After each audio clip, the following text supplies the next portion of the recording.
तो गाइस आज की वीडियो हम सब के लिए बहुत ज़्यादा इम्पोर्टेंट होने वाली है, क्योंकि इसमें मैं आपसे शेयर करूंगी अपने पर्सनल एक्सपीरियंस, लोगों के पर्सनल एक्सपीरियंस और उनका सॉल्यूशन। जी हाँ, और साथ ही साथ दिखाऊंगी आपको कि मेरे कपड़े इतने ढेर हो गए थे धुलकर, तो मैंने सोचा क्यों ना उनको तेल लगाते लगाते आपसे कुछ बात की जाए। और बताऊंगी अमायरा के मामू आए और अमायरा के लिए खाने की क्या क्या चीजें लाए। तो अस्सलाम वालेकुम मेरी प्यारी यूट्यूब फैमिली, कैसे हैं आप सब? मुझे पता है आप सब अच्छे ही होंगे इंशाल्लाह, और मैं भी ठीक हूँ। तो आज ढेरों कपड़े इकट्ठे हो गए थे धुलकर, तो सोचा मैंने इनकी तेल लगाते लगाते आज आपसे वो बातें करूं जो अक्सर हम औरतें अपने दिल के किसी कोने में दबा कर रखती हैं। हम घर बनाती हैं, रिश्ते बुनती हैं, पर कभी कभी वो रिश्ते हमें चुभने लगते हैं। आज का टॉपिक थोड़ा भारी है, पर शायद आप में से बहुत सी बहनों को सुकून दे जाए। हम बात करेंगे उस टॉक्सिक माहौल की जहां हमें लगता है कि हम कितनी भी कोशिश कर ले हम कभी काफी हो ही नहीं पाते। और पता है सबसे ज्यादा तकलीफ तब होती है जब आप अपना घर छोड़कर एक नए घर को अपना बनाने आती हैं। आप अपना सब कुछ दांव पर लगा देती हैं, अपनी पसंद, अपनी नींद, अपना सुकून, पर बदले में क्या मिलता है? कभी कभी सिर्फ ताने, खाने में नमक कम है, तुमने बच्चों को सही से नहीं पाला, तुम्हारे मायके वालों ने ये नहीं सिखाया। ये सिर्फ बातें नहीं होती, ये तीर होते हैं जो हर दिन हमारे कॉन्फिडेंस को छलनी करते हैं। जब आप नए कपड़े खरीदती हैं या तय करती हैं तो शायद ये सोचती हैं कि इन्हें पहनकर खुश होंगी, पर फिर ख्याल आता है कि इन्हें पहनकर बाहर निकलूंगी तो लोग क्या कहेंगे। और फिर बात आती है खामोश लड़ाई की। टॉक्सिक ससुराल वो नहीं जो सिर्फ चिल्लाकर बात करते हैं, बल्कि वो होता है जहां आपको इग्नोर किया जाए, जहां आपकी मौजूदगी की कोई कदर ना हो। और इस सब में हमारी नजर हमेशा अपने शोहर पर होती है। हम चाहते हैं कि कोई तो हमारा साथ दे, कोई तो कहे कि नहीं वो सही कह रही है, पर जब वहां से भी खामोशी मिलती है तो दिल टूट जाता है। हम सोचते हैं कि शायद हमारी किस्मत ही ऐसी है, पर क्या वाकई क्या हमें सिर्फ सहने के लिए बनाया गया है? नहीं, अल्लाह ने सब्र का फल मीठा रखा है, पर इसका मतलब ये नहीं कि आप अपनी पहचान ही खो दें। तो हम इस दलदल से कैसे निकलें? सबसे पहले इमोशनल डिटैचमेंट, मतलब सबसे पहले उन लोगों से उम्मीद लगाना छोड़ दें जो आपको समझना ही नहीं चाहते। उनकी बातों को एक कान से सुनकर दूसरे कान से निकालना सीखें। वो तब तक आपको दुख देते रहेंगे जब तक आप उन्हें हक देंगी दुख देने का। अपने एक जहां बनाए जाए, चाहे वो ये वीडियो बनाना हो, कोई हॉबी हो या बच्चों के साथ खेलना हो, अपनी खुशी का रिमोट कंट्रोल किसी और के हाथ में मत दें और जबान की हिफाजत करें। जब माहौल खराब हो तो खुद को उस लेवल पर मत गिराएं। आपकी शराफत ही आपकी सबसे बड़ी जीत। उन्हें वैसा ही रहने दे जैसे वो हैं। आप बदलकर उन जैसा मत बनिए और ना ही उन्हें बदलने की कोशिश करिए। ना ही वो बदलेंगे, उल्टा आपको ही अपने रंग में ढालने की कोशिश करेंगे। ये कपड़े तो तय हो रहे हैं और इनकी तरह मैं भी अपने ख्यालों को भी थोड़ा ऑर्गेनाइज कर रही हूँ। याद रखिए आप एक बेटी हैं, एक माँ हैं और सबसे बढ़कर एक इंसान है। आपकी कदर वो लोग नहीं करेंगे जिन्हें सिर्फ गलतियां निकालनी है। आपकी कदर वो करेगा जिसने आपको बनाया है।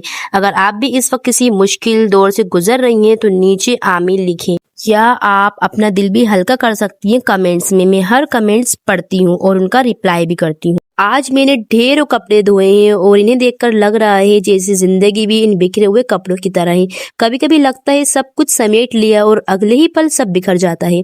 आज का व्लॉगिंग रूटीन थोड़ा अलग है। आज मैं सिर्फ काम नहीं दिखाऊंगी, आज मैं वो बातें करूंगी जो हम अक्सर आईने के सामने खड़े होकर खुद से करते हैं पर किसी और से कह नहीं पाते। आज बात होगी उस घर की जिसे हम अपना कहते हैं पर वहाँ की दीवारें हमें अजनबी सी लगने लगती हैं, यानी टॉक्सिक ससुराल और वहाँ अपना वजूद बचाना। जब मेरी शादी होने वाली थी तो ये लाल सूट मेरी अम्मी ने बहुत ही प्यार से मुझे बनाया था। ये सूट बहुत ही सिंपल था, पर मेरी अम्मी ने इसके अंदर नग चिपकाकर इसे हैवी कर दिया था, जो उन्हें तो बहुत अच्छा लग रहा था पर मुझे अच्छा नहीं लग रहा था क्योंकि मैं बहुत सिंपल कपड़े पहनती थी।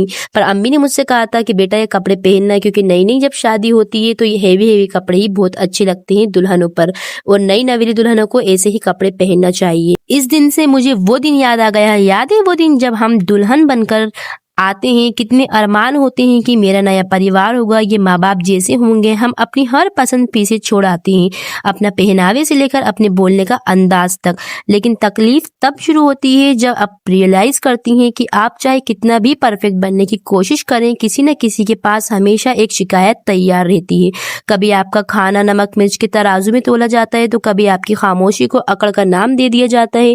क्या आपके साथ भी ऐसा हुआ है कि आपने पूरा दिन मेहनत की हो पर शाम को एक ताने ने आपकी पूरी थकावट को दुख में बदल दिया हो? सबसे बड़ा दर्द ससुराल वालों की बातें नहीं होती, सबसे बड़ा दर्द वो खामोशी होती है जो हमें अपने शोहर से मिलती है। जब हम उनके पास सुकून ढूंढने जाते हैं और वो कहते हैं तुम ही ज्यादा सोच रही हो, या उनका तो मिजाज ही ऐसा है, इग्नोर करो। ये इग्नोर करना कहना तो आसान है, पर जिस पर गुजरती है ना वही जानते हैं। जब आपको लगता है कि इस पूरे घर में आपका कोई अपना नहीं जो आपका स्टैंड ले सके, वहाँ इंसान टूटने लगता है। वहाँ लगता है कि नए कपड़े तय करने का कोई फायदा नहीं जब मन ही खुश ना हो। टॉक्सिक माहौल सिर्फ वो नहीं होती जहाँ झगड़ा हो, वो भी होता है जहाँ आपको इनविजिबल कर दिया जाए, जहाँ बड़े फैसले में आपकी राय न ली जाए, जहाँ आपके बच्चों की परवरिश पर हर कोई उंगली उठाए पर मदद को कोई ना आए। मैंने सीखा है कि ऐसी जगह पर रहना किसी जंग से कम नहीं। हम रोज लड़ते हैं खुद से, अपने आंसुओं से, कभी कभी तो हम बाथरूम में नल खोलकर रोते हैं ताकि किसी को आवाज न जाए। क्यों? ताकि घर का माहौल खराब न हो। पर हमारे अंदर जो तूफान है उसका क्या? तो क्या हम हार मान जाएं? नहीं। आज कपड़े फोल्ड करते करते मैंने एक फैसला लिया है। मेरा सुकून मेरी जिम्मेदारी है, उम्मीद का खात्मा। मैंने उनसे उम्मीद करना छोड़ दिया है जो मुझे समझना ही नहीं चाहते। जब आप तारीफ की उम्मीद छोड़ देते हैं किसी से भी, तो उनकी बुराई भी आपको चुभनी बंद हो जाती है। देखिए, बातों ही बातों में सारे कपड़े तय हो गए, अलमीरा तो साफ हो गई और मेरा दिल भी थोड़ा हल्का हो गया। अगर आप भी किसी ऐसी मुश्किल में हैं तो बस इतना याद रखें कि वक्त हमेशा एक जैसा नहीं रहता। आज का दुख कल आपकी ताकत बनेगा। और वीडियो की शुरू में ही मैंने आपको बताया था कि अमायरा के मामू अमायरा से मिलने आए थे। मिलने तो आए थे, पर साथ ही साथ अमायरा के लिए इतनी सारी चीजें लेकर आए थे, क्योंकि मैं अवॉइड करती हूँ अमायरा को पैकेट्स वाली चीजें खिलाने के लिए। पर अमायरा जब उसके साथ कुछ लेने गई तो पैकेट वाली चीजें ही लेकर आई थी।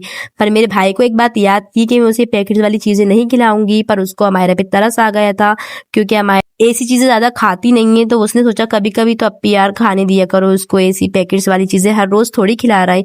ये फलेरो लेकर आया था। फलेरो मुझे भी बहुत पसंद है, जो जेली वाली टॉफी होती है, तो थोड़ी बहुत मैंने भी अमायरा के साथ खा ली थी।